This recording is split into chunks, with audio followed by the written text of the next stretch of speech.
नमस्कार विद्यार्थी मित्रांनो, आज आपण मराठी विषयाचा कृतीपत्रिका आराखडा अभ्यासणार आहोत। म्हणजे मराठी विषयाची मूल्यमापन पद्धती आज आपण अभ्यासणार आहोत। ही मूल्यमापन पद्धती इयत्ता 9वी आणि 10वी या दोन्ही वर्गांसाठी सारखीच असणार आहे, परंतु आपण प्रश्नपत्रिका जी आहे ती इयत्ता 10वी ची बघणार आहोत। स्वरूप 9वी आणि 10वी या दोन्ही इयत्तांसाठी सारखंच असणार आहे, फक्त नमुना प्रश्नपत्रिका आपण 10वी ची घेतलेली आहे। त्यामुळे हा व्हिडिओ इयत्ता 9वी साठी आणि इयत्ता 10वी साठी सुद्धा उपयुक्त असणार आहे।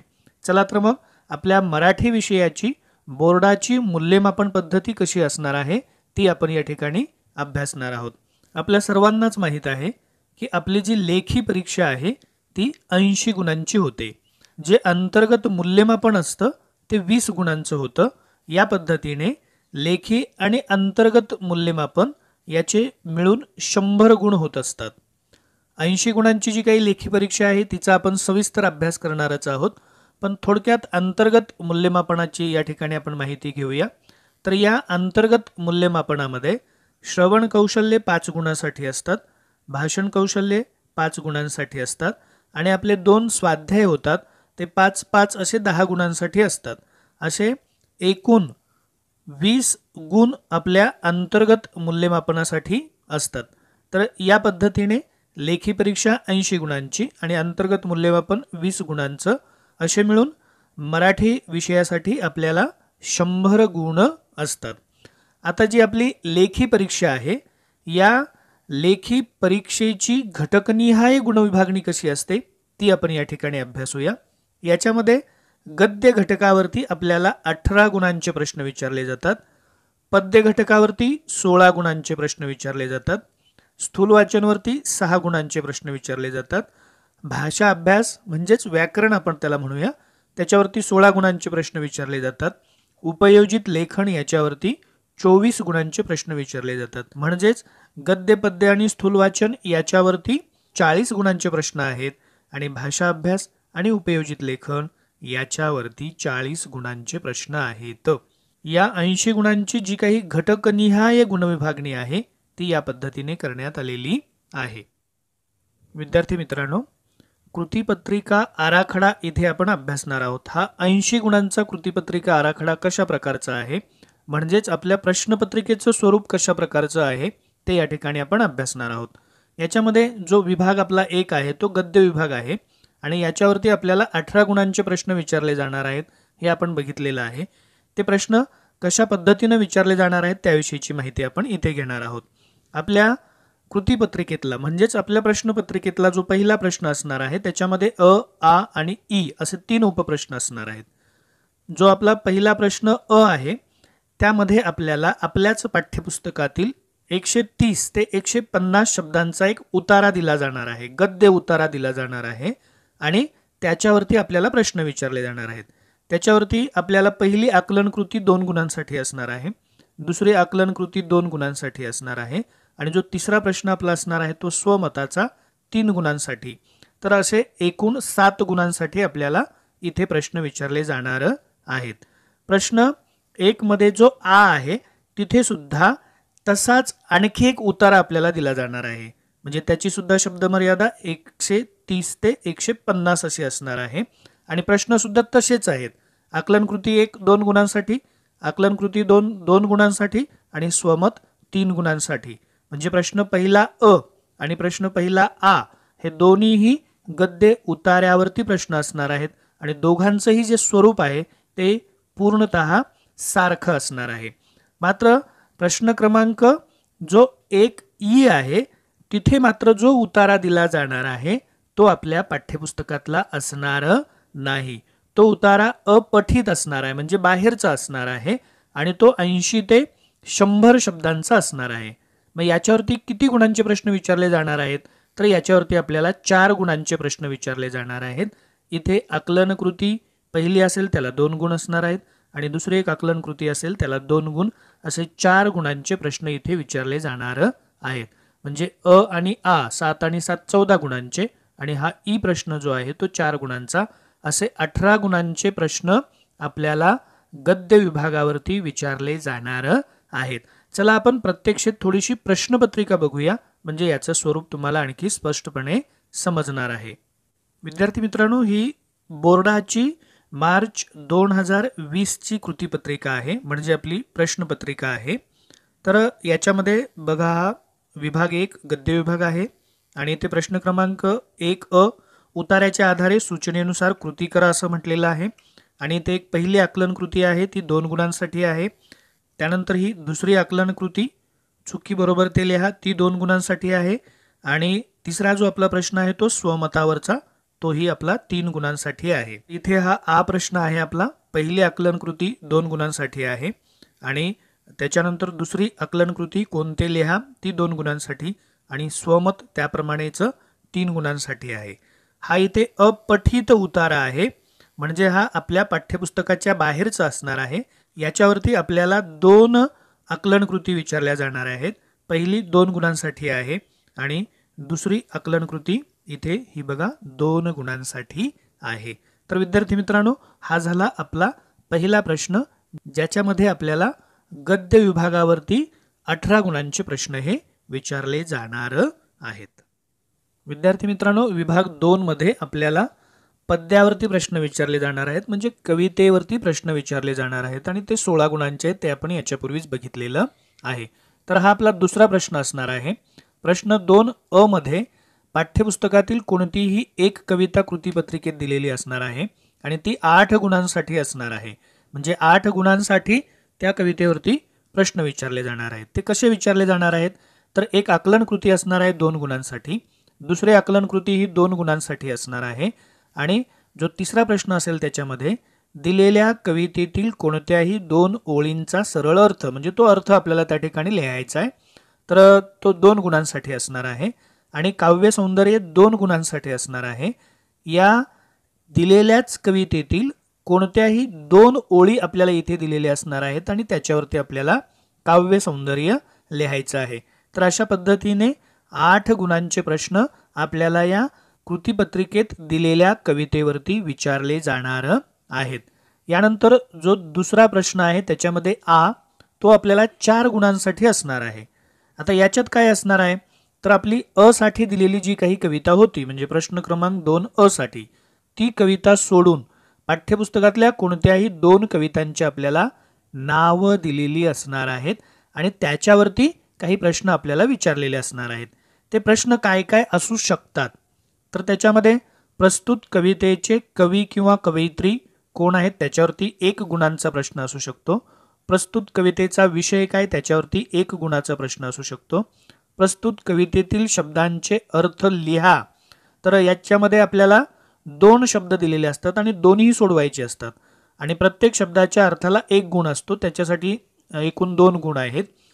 प्रस्तुत कवितेतून मिळणारा संदेश लिहा, त्यालाही 2 गुण आहेत.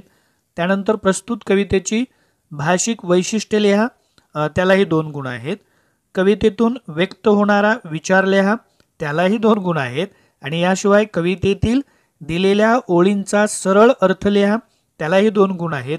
प्रस्तुत कविता तुम्हाला आवडण्याचे वा न आवडण्याचे कारण लिहा, त्यालाही 2 गुण आहेत. म्हणजे 8 प्रकारचे प्रश्न आपल्याला तिथे विचारले जाऊ शकतात.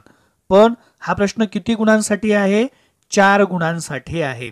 म्हणजेच वरील 8 पैकी कोणत्याही 4 गुणांच्या कृती आपल्याला विचारल्या जाऊ शकतात. मग याच्यामध्ये एकतर 1 गुणांच्या 2 आणि 2 गुणांची 1 अशी कृती विचारली जाऊ शकेल, किंवा दोन्ही कृती 2-2 गुणांच्या विचारल्या जाऊ शकतात. या पद्धतीने या ठिकाणी आपल्याला प्रश्न विचारले जाणार आहेत. इथे आणखी एक सूचना दिलेली आहे, प्रत्येक कृती 1 किंवा 2 गुणांचीच असावी, अर्ध्या गुणांसाठी कृती विचारली जाऊ नये, अशी स्पष्ट सूचना आहे. त्यामुळे जे आपण हे 8 प्रकार अभ्यासलेले आहेत त्याच्यातलेच 4 गुणांसाठी कोणते तरी प्रकार किंवा कोणत्या तरी कृती विचारल्या जाणार आहेत. त्यानंतर प्रश्न क्रमांक 2 याच्यामध्ये आपल्याला काव्य पंक्तीचं रसग्रहण करायचं आहे आणि ते 4 गुणांसाठी असणार आहे. मग इथे आता कोणत्या कविता असणार आहेत, प्रश्न 2 आणि साठी दिलेल्या ज्या काही कविता आहेत, म्हणजे मध्ये एक कविता विचारलेली होती, मध्ये आपल्याला 2 कवितांची नावं दिलेली होती, म्हणजे या 3 कविता गेल्या. आता राहिलेल्या ज्या काही कविता आहेत त्या कवितेतील कोणत्या तरी 2 किंवा 4 ओळी आपल्याला कृतीपत्रिकेत दिलेल्या असणार आहेत आणि त्याच्यावरती आपल्याला रसग्रहण लिहायचं आहे. म्हणजे दिलेल्या काव्यपंक्तीचे रसग्रहण करा असा तो 4 गुणांसाठी प्रश्न विचारला जाणार आहे. बघूया प्रत्यक्ष प्रश्नपत्रिकेमध्ये याच्यावरती कशा पद्धतीने प्रश्न विचारले गेलेले आहेत. हा आपला विभाग 2 आहे, पद्य विभाग असं दिलेला आहे. दुसरा अ प्रश्न, कवितेच्या आधारे सूचनेनुसार कृती करा. इथे एक कृती आहे 2 गुणांसाठी. इथे ही पूर्ण कविता दिलेली आहे बघा सगळी आपली. त्याच्यानंतर दुसरी कृती आहे ती ही 2 गुणांसाठी आहे. त्यानंतर इथे तिसरा प्रश्न आपला, खालील काव्यपंक्तीचा सरळ अर्थ तुमच्या शब्दात लिहा 2 गुणांसाठी. आणि काव्य सौंदर्य याच कवितेतल्या ह्या ओळी दिलेल्या आहेत आणि इथे काव्य सौंदर्य आपल्याला लिहायचं इथे 2 गुणांसाठी. तर अशा पद्धतीनं इथं हे कविता देऊन त्याच्यावरती 8 गुणांच्या कृती आपल्याला विचारल्या जाणार आहेत. हा दुसरा आ प्रश्न आहे. इथे आपल्याला 2 कवितांची नावं दिलेली आहेत बघा, उत्तम लक्षण आणि खोद आणखी थोडेसे. आणि इथे हे 3 घटक घेतलेले आहेत. म्हणजे पहिले 2 1-1 गुणांचे घटक घेतलेले आहेत आणि त्यानंतर 2 गुणांचा एक घटक. म्हणजे अशा 3 कृती 4 गुणांसाठी आपल्याला विचारलेल्या आहेत. त्यानंतर दुसरा हा ई प्रश्न रसग्रहणावरती 4 गुणांचा आहे. वरच्या 3 कविता सोडून इतर कवितातल्या या ओळी आपल्याला इथे दिलेल्या आहेत आणि 4 गुणांसाठी हे आपल्याला रसग्रहण या ठिकाणी सोडवायचं आहे. हा आपला विभाग 3 म्हणजेच प्रश्न तिसरा. जेवढे आपले विभाग आहेत तेवढे प्रश्न आहेत. तर विभाग 3 म्हणजे प्रश्न तिसऱ्यामध्ये स्थूल वाचनावरती प्रश्न विचारलेले असतात आणि ते 6 गुणांसाठी असतात. इथे आपल्याला स्वमत व अभिव्यक्तीवर 3 कृती दिलेल्या असतात आणि त्याच्यातल्या कोणत्याही 2 सोडवायचे असतात. म्हणजे एका कृतीसाठी 3 गुण आहेत. म्हणजे जिथे सरळ प्रश्न विचारलेले असतात आणि त्या प्रश्नांची उत्तरं आपल्याला लिहायची असतात. चला आपण प्रत्यक्ष कृतीपत्रिका किंवा प्रश्नपत्रिका बघूया. हा विभाग 3 स्थूल वाचन तिसरा प्रश्न आहे याच्यावरती आणि ते सरळ 3 प्रश्न विचारलेत. त्यापैकी कोणत्याही 2 प्रश्नांची आपल्याला उत्तरं लिहायची आहेत. हा विभाग 4 म्हणजेच प्रश्न क्रमांक 4. तर इथे आपल्याला भाषा अभ्यास म्हणून काही प्रश्न विचारले जातात. थोडक्यात व्याकरणावरचे प्रश्न इथे असतात असं आपण समजूया. एकूण 16 गुणांचे आपल्याला प्रश्न विचारले जाणार आहेत इथे. तर त्याची विभागणी आपण या ठिकाणी बघणार आहोत. जो आपला प्रश्न चौथा अ आहे त्याच्यामध्ये व्याकरण घटकांवर आधारित कृती विचारल्या जाणार आहेत आणि त्या किती गुणांसाठी असणार आहेत? 8 गुणांसाठी असणार आहेत. मग त्या कोणकोणत्या कृती आहेत त्या जरा आपण इथे बघूया. समासावरती आपल्याला प्रश्न विचारले जाणार आहेत 2 गुणांचे. आपला द्विगु समास, कर्मधारय समास आणि द्वंद्व समासाचे सगळे प्रकार इथे असणार आहेत. त्यानंतर शब्दसिद्धीवरती आपल्याला 2 गुणांचे प्रश्न विचारले जाणार आहेत. प्रत्यय घटित, उपसर्ग घटित आणि अभ्यस्त शब्द. तर याच्यावरती ते प्रश्न असणार आहेत. त्यानंतर वाक्प्रचारावरती आपल्याला प्रश्न असणार आहेत. त्याच्यात कृतीपत्रिकेत 4 वाक्प्रचार देणे असं सांगितलेलं आहे आणि त्यापैकी 2 आपल्याला सोडवायचे आणि त्यासाठी गुण आहेत 4. तर या गुणांची विभागणी कशी आहे ते आपण बघूया. प्रत्येक वाक्प्रचाराचा अर्थ आपण सांगतो त्याला 1 गुण आहे आणि त्या प्रत्येक वाक्प्रचाराचा वाक्यात उपयोग करतो त्याला 1 गुण आहे. म्हणजे एका वाक्प्रचाराचा अर्थ सांगितला आणि त्याचा वाक्यात उपयोग केला की आपल्याला 2 गुण मिळणार आहेत. पण इथे लक्षात ठेवायचं आहे त्या वाक्प्रचाराचाच वाक्यात उपयोग करायचा आहे, त्याच्या अर्थाचा करायचा नाही. तर वाक्प्रचारावरती 4, शब्दसिद्धीवरती 2 गुण आणि समासावरती 2 गुण असे एकूण 8 गुणांचे प्रश्न आपल्याला प्रश्न क्रमांक 4 अ मध्ये विचारले जाणार आहेत. आपला जो प्रश्न क्रमांक 4 आ आहे तिथे आपल्याला भाषिक घटकांवर आधारित कृती दिलेली असणार आहेत. म्हणजे भाषा सौंदर्यावरती ते प्रश्न त्या ठिकाणी असणार आहेत आणि ते 8 गुणांचे असणार आहेत. आता या 8 गुणांची विभागणी कशा पद्धतीने करण्यात आलेली आहे तीही आपण या ठिकाणी बघणार आहोत. पहिला प्रश्न शब्द संपत्तीवरती असणार आहे आणि तो आपल्याला 4 गुणांसाठी असणार आहे. तर इथे काय विचारलं जाणार आहे? समानार्थी शब्द, त्यानंतर विरुद्धार्थी शब्द, त्यानंतर एकवचन किंवा अनेक वचन म्हणजे वचन बदला किंवा वचन ओळखा, शब्द समूहाबद्दल एक शब्द लिहिणे. इथे काय केलं जाणार आहे? 3 शब्दसमूह आपल्याला दिलेले असतील त्याच्यातले 2 सोडवायचे आहेत आपल्याला. त्याच्यानंतर पुढे ई शब्दातील अक्षरांपासून अर्थपूर्ण शब्द तयार करणे. म्हणजे असे 5 प्रकारचे प्रश्न आहेत आणि हे प्रत्येक प्रश्न एकाच गुणांसाठी विचारले जाणार आहेत. म्हणजेच यांपैकी कोणत्याही 4 घटकावर प्रत्येकी 1 गुणांच्या 4 कृती विचारलेल्या असणार आहेत. असे हे 4 गुणांचे प्रश्न शब्द संपत्तीवर असणार आहेत. त्यानंतर दुसरा प्रश्न असणार आहे लेखन नियमानुसार लेखन करा, म्हणजेच शुद्ध लेखनावरती. तो 2 गुणांसाठी असणार आहे. हे प्रश्न कसे विचारले जाणार आहेत, याच्यामध्ये आपल्याला अचूक शब्द ओळखा म्हणून प्रश्न असणार आहे. इथे आपल्याला 6 शब्द दिलेले असणार आहेत आणि प्रत्येक शब्दांचे 4 पर्याय असणार आहेत. आणि हे जे 4 पर्याय आहेत त्याच्यामध्ये एक जो काही शब्द आहे तो लेखन नियमानुसार अचूक असणार आहे. तर तो जो काही अचूक शब्द आहे तो आपल्याला ओळखायचा आहे. वरील 6 शब्दांपैकी आपल्याला 4 शब्द सोडवणे अपेक्षित आहे. म्हणजे एक अचूक शब्द ओळखला तर अर्धा गुण या ठिकाणी असणार आहे. असे 2 गुण आपल्याला मिळणार आहेत. किंवा वाक्यातील लेखन नियमानुसार चुकीचे शब्द ओळखून दुरुस्त करा, असाही प्रश्न याच्यावरती विचारला जाऊ शकतो. तर इथे काय असू शकतं, प्रत्येक वाक्यात 2 शब्द लेखन नियमानुसार चुकीचे असतील. आणि अशी किती वाक्य दिलेली असणार आहेत, आपल्याला 4 वाक्य दिलेली असणार आहेत. आणि त्या प्रत्येक वाक्यामध्ये 2 शब्द चुकीचे असणार आहेत. ते आपण ओळखायचे आणि ते शब्द दुरुस्त करून त्या ठिकाणी लिहायचे. तर त्यापैकी 2 वाक्ये आपल्याला सोडवायची आहेत. तर ती वाक्ये आपण पूर्ण लिहायची तिथे आणि जे शब्द आपण दुरुस्त केलेले आहेत त्याच्या खाली अधोरेखित करायचे. अचूक शब्द ओळखा किंवा ती वाक्य दुरुस्त करा म्हणून इथे आपल्याला प्रश्न विचारला जाणार आहे. जो आपला तिसरा प्रश्न आहे तो विरामचिन्हांवरती आहे आणि तो 1 गुणासाठी आहे. इथे आपल्याला योग्य विरामचिन्हे वापरा, विरामचिन्हे ओळखा किंवा चुकीची विरामचिन्हे बदला. या ज्या काही 3 कृती आहेत त्यापैकी एका गुणासाठी कोणती तरी एक कृती आपल्याला विचारली जाणार आहे. याच्यामध्येच प्रश्न चौथा असणार आहे, तो पारिभाषिक शब्दांसाठी असणार आहे 1 गुणासाठी. आणि इथे आपल्याला गद्य पद्य हे जे काही 2 विभाग आहेत किंवा पाठीमागे दिलेले जे काही पारिभाषित शब्द आहेत तर त्याच्यातून इथे आपल्याला शब्द विचारले जाणार आहेत.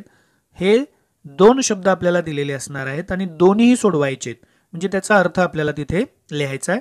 प्रत्येक शब्दासाठी अर्धा गुण असणार आहे. तर या पद्धतीने भाषा अभ्यासावरचे 16 गुणांचे प्रश्न विचारले जाणार आहेत. प्रत्यक्ष प्रश्नपत्रिका या ठिकाणी आपण बघूया. हा विभाग 4 आहे आपला भाषा अभ्यास. त्याच्यामध्ये व्याकरण घटकावर आधारित कृती विचारलेल्या आहेत, समासावरती 2 गुणांचे प्रश्न आहेत आणि शब्दसिद्धीवरती 2 गुणांचे प्रश्न आहेत. पुढे वाक्प्रचारावरती हे 4 गुणांचे आपल्याला प्रश्न विचारलेले आहेत. त्यानंतर हा चौथा आ प्रश्न भाषा सौंदर्यावरती असणार आहे. शब्दसंपत्ती, तर इथे जे काही 5 प्रकार आहेत त्यापैकी 4 प्रकारावरती हे प्रश्न विचारले गेलेले आहेत. त्याच्यानंतर जो आपला दुसरा प्रश्न आहे लेखन नियमानुसार लेखन, हे बघा असे 6 शब्द 4 पर्याय असणारे दिलेले असतात, त्यातले आपल्याला 4 सोडवायचे असतात. पुढे विरामचिन्हे या घटकावरती हे प्रश्न विचारलेले असतात. इथं विरामचिन्ह ओळखून त्यांची नावे लिहा म्हणून प्रश्न विचारलेला आहे. आणि हा चौथा प्रश्न पारिभाषिक शब्द 2 दिलेले आहेत, त्याचे अर्थ आपल्याला या ठिकाणी लिहायचे आहेत. तर हा विभाग 4 म्हणजे चौथा प्रश्न एकूण 16 गुणांसाठी या ठिकाणी असतो. विद्यार्थी मित्रांनो, हा विभाग 5 म्हणजेच आपला प्रश्न 5वा. तर हा उपयोजित लेखनावरती असतो. एकूण 24 गुणांचे प्रश्न आपल्याला या ठिकाणी विचारले जातात. तर त्या सगळ्या प्रश्नांचं स्वरूप कसं असणार आहे ते आपण इथे बघूया. जो आपला प्रश्न 5वा अ असणार आहे, खालील कृती सोडवा म्हणून हा प्रश्न असेल आपल्याला इथे 6 गुणांसाठी. तर याच्यात आपल्याला पत्रलेखन विचारलेलं असणार आहे आणि पत्रलेखनामध्ये औपचारिक पत्र, त्याच्यामध्ये मागणी, विनंती किंवा अनौपचारिक पत्र, कौटुंबिक, तर यापैकी कोणतं तरी एक पत्र आपल्याला विचारलेलं असणार आहे. जर तुम्हाला पत्रलेखन लिहिता येत नसेल तर इथे आणखी एक आपल्याला पर्याय दिलेला आहे, म्हणजे पत्रलेखन किंवा सारांश लेखन, दोन्हीसाठी गुण सारखेच आहेत. पत्रलेखनालाही 6 गुण आहेत आणि सारांश लेखनाला सुद्धा 6 गुण आहेत. पण सारांश लेखनाचा जो प्रश्न आहे तिथे आपल्याला उतारा दिसणार नाहीये. तर काय सूचना असेल बघा तिथे, विभाग 1 म्हणजे आपला प्रश्न क्रमांक 1 जो गद्यावरती होता, तर तिथला जो ई प्रश्न आहे तिथे जो उतारा असतो अपठित उतारा, तर तो आपल्याला वाचायचा आहे आणि त्या उतार्याचा 1/3 एवढा सारांश या ठिकाणी लिहायचा आहे. जर तुम्ही पत्रलेखन लिहिलात तर इथे आपल्याला चांगले गुण मिळू शकतात, पण ज्यांना ते जमत नाही मग ते सारांश लेखनाकडे वळू शकतात. त्यानंतर जो आपला 5वा आ प्रश्न आहे, तर तिथे आपल्याला 2 कृती सोडवायचे आहेत आणि 3 कृती दिलेल्या असतात. आता या कृती कोणकोणत्या असतात, तर इथे जाहिरात लेखनावरती प्रश्न असतो, बातमी लेखनावरती प्रश्न असतो, आणि कथा लेखनावरती सुद्धा प्रश्न असतो। त्या प्रकारानुसार 60 ते 90 शब्द मर्यादा या ठिकाणी देण्यात आलेली आहे। आणि जे आपले हे 3 घटक आहेत, म्हणजे या ज्या 3 कृती आहेत यापैकी कोणत्याही 2 कृती आपल्याला या ठिकाणी सोडवायच्या आहेत आणि एका कृतीला गुण आहेत 5, म्हणजे 2 कृतीचे एकूण 10 गुण झाले। त्यानंतर हा आपला प्रश्न 5वा ई। तर इथे सूचना असेल, खालील लेखन प्रकारांपैकी कोणतीही एक कृती सोडवा। हा लेखन कौशल्यावरती प्रश्न आहे, म्हणजेच हा निबंध लेखनावरती प्रश्न आहे आणि हा 8 गुणांसाठी आहे। शब्द मर्यादा दिलेली आहे 100 ते 120 शब्द। शब्द थोडेफार मागे पुढे झाले म्हणून काही हरकत नाही। तर इथे काय प्रश्न असतात, एक प्रसंग लेखन दिलेलं असतं, एक आत्मकथन दिलेलं असतं आणि एक वैचारिक लेखन आपल्याला या ठिकाणी विचारलेलं असतं। या तिन्हीपैकी म्हणजे या 3 कृती आपल्याला दिलेल्या आहेत आणि या तिन्हीपैकी एक कृती आपल्याला सोडवायची आहे जी 8 गुणांसाठी आहे। अशा पद्धतीने विभाग 5 म्हणजेच प्रश्न 5वा हा 24 गुणांसाठी असणार आहे। प्रत्यक्ष प्रश्नपत्रिका ही आपण या ठिकाणी बघूया। हा आपला विभाग 5 आहे, उपयोजित लेखन। इथे बघा, खालील कृती सोडवा। पत्रलेखन आपल्याला दिलेलं आहे, ते गुण त्याच्यासाठी 6 आहेत आणि इथं किंवा हे सारांश लेखन दिलेलं आहे, तिथे सूचना स्पष्ट दिलेल्या आहे। प्रश्न क्रमांक 1 गद्य ई, तर तो उतारा या ठिकाणी घ्यायचा आहे। पत्रलेखन लिहा किंवा सारांश लेखन लिहा। त्यानंतर आपला प्रश्न 5वा आ प्रश्न आहे बघा हा, आणि इथे 2 कृती आपल्याला कोणत्याही सोडवायच्या आहेत आणि दिलेल्या आहेत त्या जाहिरात लेखन दिलेलं आहे, बातमी लेखन दिलेलं आहे आणि कथा लेखन दिलेलं आहे। या 3 कृतींपैकी कोणत्याही 2 कृती सोडवायच्या आहेत आणि त्या 5-5 गुणांसाठी असणार आहेत, म्हणजे हा प्रश्न आपला इथे 10 गुणांसाठी आहे। त्यानंतर 5वा ई प्रश्न बघा हा, खालील लेखन प्रकारांपैकी कोणतीही एक कृती सोडवा। 8 गुणांसाठी प्रश्न आहे। एक प्रसंग लेखन इथे दिलेलं आहे, एक आत्मकथन आपल्याला इथे दिलेलं आहे आणि वैचारिक लेखन आपल्याला इथे दिलेलं आहे। या तिन्हीपैकी आपल्याला एक कृती सोडवायची आहे, जी आपल्याला चांगली सोडवता येते ती लेखन कृती आपण या ठिकाणी सोडवायची आहे। तर अशा पद्धतीने विद्यार्थी मित्रांनो एकूण 80 गुणांची आपली ही कृती पत्रिका असणार आहे, म्हणजेच बोर्डाची प्रश्नपत्रिका असणार आहे। विद्यार्थी मित्रांनो इथे आपण 10वीच्या दृष्टीने जास्त विचार केलेला आहे, पण जर 9वीच्या विद्यार्थ्यांसाठी आपल्याला विचार करायचा असेल तर त्याच्यामध्ये फार काही बदल असणार नाही। बदल कुठे असेल ते जरा आपण या ठिकाणी बघूया।